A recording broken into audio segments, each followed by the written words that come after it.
That you think the situation in Gaza has been ignored?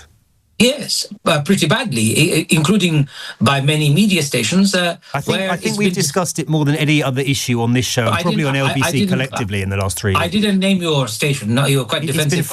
It's been front page news on pretty much every newspaper almost every week over the last 3 years. How has it been ignored? They tell us these chants are just about freedom. They tell us we're misinterpreting peaceful slogans. But watch what happens when an LBC host finally asks the one question they can't answer. If you don't know what it means, why are you defending it? If you think the gaslighting has gone too far, show your support by hitting the like and subscribe buttons, and don't forget to ring that notification bell. Let's watch this trap snapshot. Let's get the perspective of Ajmal Masroor, Imam broadcaster who stood as a pro-Gaza independent in the general election. Ajmal, good to have you in the programme tonight. This latest statement from the police, they are going to take it far more seriously if people chant globalise the Intifada. What do you make of it? Is that the right decision? I don't think it is the right decision, because we need to look at the context as well as the reason why people would make outrageous slogans. I think when you silence people and when you ignore the voices that are calling for justice and fairness for all people, when people are calling for freedom of the Palestinians, for ending the occupation, ending genocide, ending all the horrible atrocities that have been perpetrated against the Palestinians for nearly 100 years, when that's been ignored and inconsistencies are so prevalent in our narratives, people will say all sorts of silly things just to get attention. You think the situation in Gaza has been ignored? Yes, pretty badly, including by many media stations. I think we've discussed it more than any other issue on this show, and probably on LBC collectively in the last 3 years. I didn't name your station. No, you were quite defensive. It's been front page news on pretty much every newspaper almost every week over the last 3 years. How has it been ignored?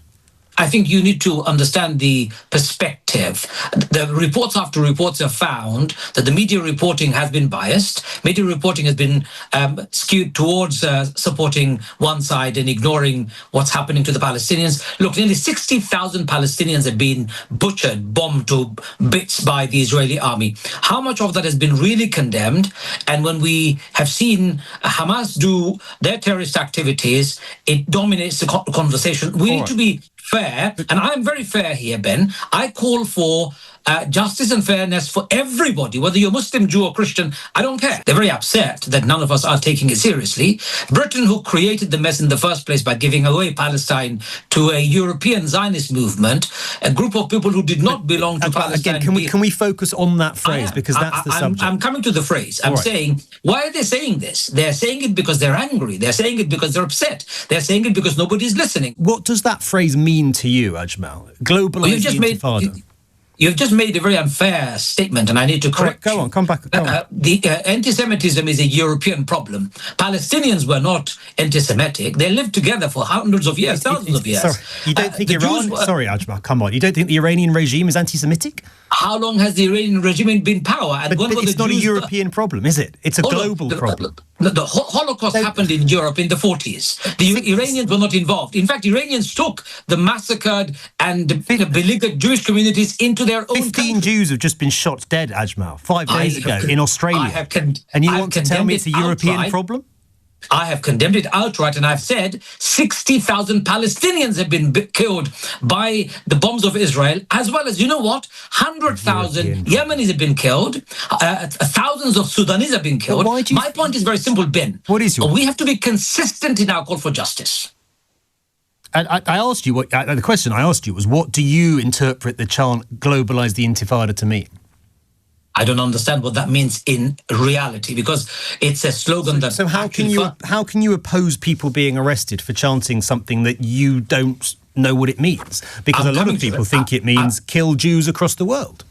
I'm coming to it very clear. Intifada was glorified, celebrated by our media, our British government, when people like Yasser Arafat was leading it. We were talking about how amazing the Palestinians are for resisting it. Now the very word Intifada is being criminalized. These yo-yo between words that are defined one day and redefined another day, we're confused by this kind of crazy switch between definitions. What I do believe in, and that is, we must end occupation.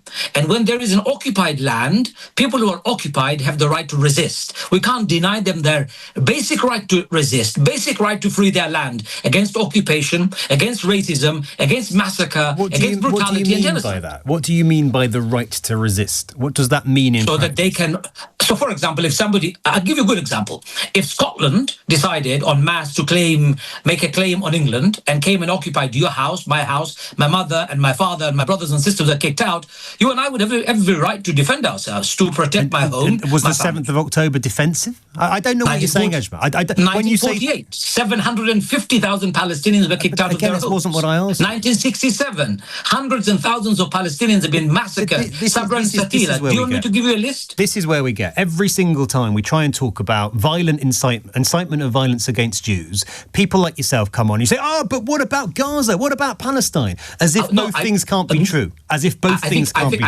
I think you're being unfair. I'm not being I'm saying... Because you tried to make this entire conversation about the plight of the Palestinian people, which is a very legitimate plight, don't get me wrong. But we are talking this hour about another very legitimate plight, which is the plight of Jewish people who fear for their lives right now because of people walking through the streets of London saying things like globalise the Intifada.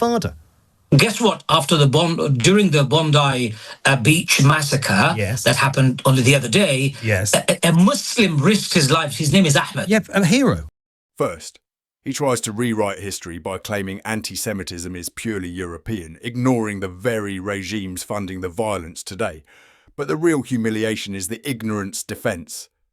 He stands there on national radio claiming he has no idea what globalise the Intifada means. But here is where it gets even worse. If he doesn't know what it means, why is he fighting so hard to keep it on the streets? You cannot have it both ways. You cannot claim a slogan is a holy call for resistance in one breath, and then claim it's a meaningless mystery phrase the next just to avoid arrest. Phil Rosenberg had to step in and remind everyone of the reality. Buses, restaurants and axes. This isn't about free speech anymore. It's about whether we allow people to hide calls for violence behind feigned ignorance. So, what do you think? Is it credible to say they don't know what they're chanting, or is this a deliberate tactic? Let me know in the comments below. And if you enjoyed this breakdown, make sure you hit that like button for more. Thanks for watching.